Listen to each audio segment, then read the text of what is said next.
ദൈവനാമത്തിന് മഹത്വം ഉണ്ടായിരിക്കട്ടെ. നമ്മളിന്ന് കേൾക്കാനായി പോകുന്ന ക്ലാസ് ബർത്തിമേസിന് ദൈവം കാഴ്ച നൽകും. മർക്കോസ് സുവിശേഷം 10-ാം അധ്യായം 46 മുതലുള്ള വചനം. അവർ ജെറിക്കോയിലെത്തി. അവർ ശിശുമാരുടെ വലിയ ചെലവിലൂടെ ജെറിക്കോ വിട്ട് പോകുമ്പോൾ തിമോത്തിയോസിൻ്റെ പുത്രനായ ബർത്തിമേസ് എന്ന അന്ധയാചകൻ വഴിയരികിൽ ഇരിപ്പുണ്ടായി. യേശുക്രിസ്തു ജെറിക്കോ എന്ന പട്ടണം വിട്ടുപോകുമ്പോൾ അവിടെ അന്ധയാചകനായ ബർത്തിമേസ് ഇരിപ്പുണ്ടായി. ബർത്തിമേസിൻ്റെ ജോലി എന്തുവാ? ഭിക്ഷ യാചിക്കുക. അവന് കാഴ്ചയില്ല, അവന് സ്വന്തമായിട്ട് ഒരു വീടില്ല. അവൻ വയറ്റിണ്ണയിലും കവലയിലും ഒക്കെയാണ് അവൻ എന്ത് ചെയ്യുന്നത്? കിടക്കുന്നത്. നമ്മുടെ അവസ്ഥയും ഇത് തന്നെയാണ്. ആത്മീയമായ കണ്ണുകൾ ഇതുവരെയും എന്ത് ചെയ്തിട്ടില്ല? തുറക്കപ്പെട്ടില്ല. നമ്മളെപ്പോഴും അന്ധയാചകനെ പോലെ വഴിയരിയിൽ ഇരുന്ന് ഭിക്ഷയാചിക്കുക. നമ്മൾ യാചിക്കുക. എന്നാൽ നമ്മുടെയൊക്കെ അവസ്ഥ ഇന്ന് പലരുടെ മുമ്പിൽ നമ്മൾ ഇന്ന് എന്ത് ചെയ്യുക? കൈ വയ്ക്കുക.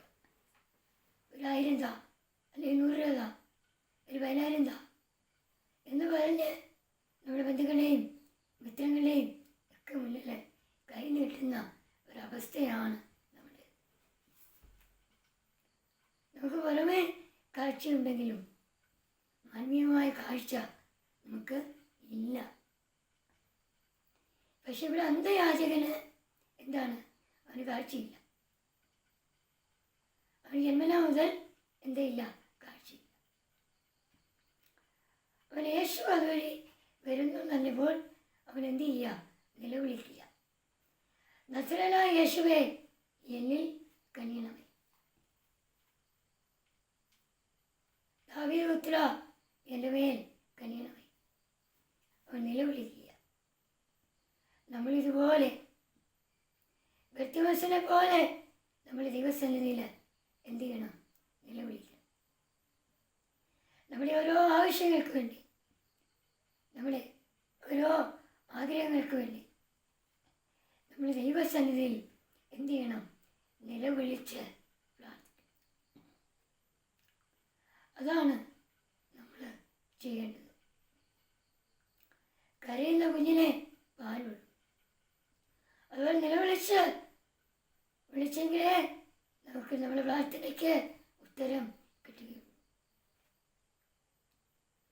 പലരും അവനെ ശകാരിച്ചു.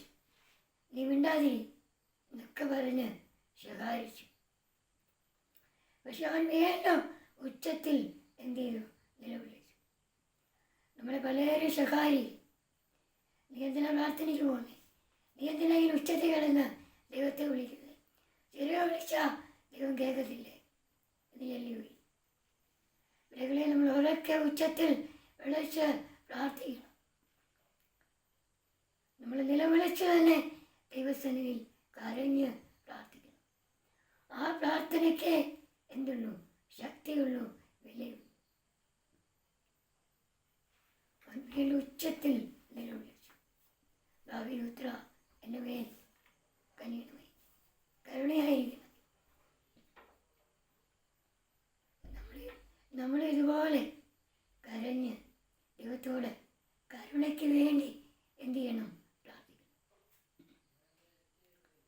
നമ്മളെ പലരും നിശ്ചിതരായിരിക്കും. നീ വചനം പറയണ്ട, നീ പ്രാർത്ഥിക്കണ്ട, നീ എൻ്റെ വീട്ടിൽ വരണ്ട എന്നൊക്കെ പലരും പറയും. നമ്മളതൊന്നും ഓർക്കാതെ നമ്മൾ ദൈവത്തെ വിളിക്കുക. നമ്മൾ ദൈവത്തിൻ്റെ മുഖത്തേക്ക് നോക്കി ഇറങ്ങിയ മക്കൾ. അതുകൊണ്ട് നമ്മളൊരിക്കലും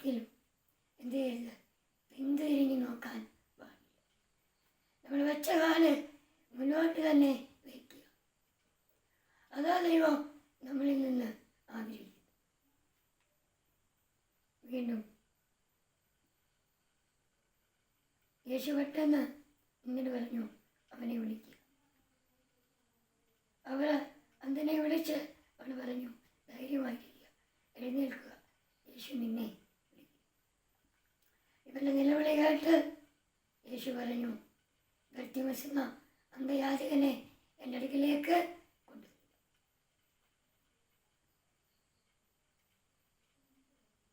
അങ്ങനെ പറഞ്ഞു, ധൈര്യമായിട്ട് ഇരിക്കുക, യേശു നിന്നെ വിളിക്കും. അല്ലെങ്കിൽ നമ്മൾ തീർച്ചയായിട്ടും നിലവിളിച്ച് പ്രാർത്ഥിച്ചാൽ യേശു നമ്മളെ വിളിക്കും. നമ്മുടെ പ്രാർത്ഥനയ്ക്ക് മറുപടി തരും. യാതൊരു വ്യത്യാസമില്ല. അവൻ പിറങ്ങുപായ ദൂരെ എറിഞ്ഞ് കുതിച്ചുചാടി യേശുവിൻ്റെ അടുത്ത് എത്തി. പണ്ടൊക്കെ യാചകന്മാർക്ക് ഒരു പുറംകുപ്പായം ഉണ്ടായി. എന്തിനു വേണ്ടിയാ? അവർ യാചിക്കാൻ വഴിയരികിൽ ഇരിക്കുന്നവരാണ് എന്നറിയാൻ വേണ്ടി അവർക്കൊരു പുറംകുപ്പായം ഉണ്ടായി. അവനെ ദൂരേക്ക് വലിച്ചെറിഞ്ഞു.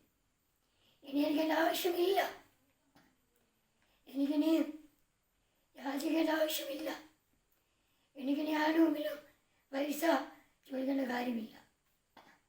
എൻ്റെ മുന്നിൽ നിൽക്കുന്നവൻ ആരാണ്? സമ്പന്നന. മഹത്വത്തിൻ്റെ സമ്പന്നതയിൽ നിന്നുകൊണ്ട് ക്രിസ്തുയേശു വഴി നിങ്ങൾക്കെല്ലാം തരുമെന്ന് ഫിലിപ്പിയ ലേഖനത്തിലൂടെ ദൈവം നമ്മളോട് പറയും. അപ്പോൾ നമ്മുടെ ദൈവം ആരാ? സമ്പന്നന. അതുകൊണ്ട് എനിക്കിനി എന്താവശ്യമില്ല, പിറങ്കുപ്പായ ആവശ്യം. യേശു ചോദിച്ചു, ഞാൻ നിനക്ക് വേണ്ടി എന്ത് ചെയ്യണമെന്നാ നീ ആഗ്രഹിക്കും? അന്തയാൾ പറഞ്ഞു, ഗുരുവേ, എനിക്ക് ആശ വേണ്ടി. നമ്മുടെയൊക്കെ ജീവിതത്തിൽ ഇന്ന് കാഴ്ച ഇത്രയും നമ്മുടെ ജീവിതത്തിൽ എന്തില്ലായിരുന്നു? കാഴ്ചയില്ല. നമുക്ക് പലതും കാണാൻ എന്തെന്നില്ല സാധിക്കും. ആത്മീയ കണ്ണുകൾ തുറക്കപ്പെട്ടു. അതുപോലെ ഭൗതിക കാഴ്ചയും നമുക്കില്ല.